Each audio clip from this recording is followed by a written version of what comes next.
மறைந்த நடிகரும் தேமுதிக கட்சியின் தலைவருமான விஜயகாந்தின் 16ஆம் நாள் காரியத்தை ஒட்டி அவரது நினைவிடத்தில் அன்னதானம், தவில் வாசித்த இசை நிகழ்ச்சிகள் நடந்தது.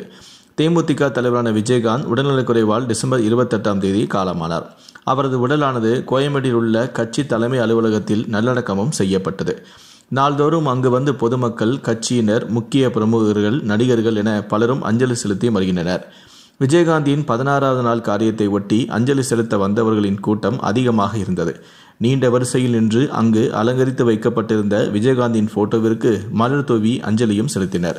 அங்கு வந்தவர்களுக்கு விஜயகாந்தின் மனைவியான பிரேமலதா, மகன்களான விஜய் பிரபாகரனும் சண்முகபாண்டியனும் சேர்ந்து அங்கு அன்னதானம் வழங்கினார்கள். அப்போது திடீரென கருடன் பறந்ததால் வானத்தை நோக்கி விஜயகாந்தின் குடும்பத்தினர் மற்றும் தொண்டர்கள் கையெடுத்தும் கும்பிட்டனர்.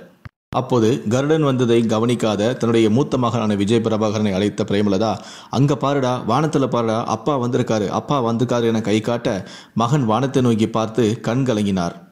கருடன் வந்ததை பார்த்து வானத்தை நோக்கி சிலிர்த்து போய் ஒட்டுமொத்த குடும்பமே வணங்கியது.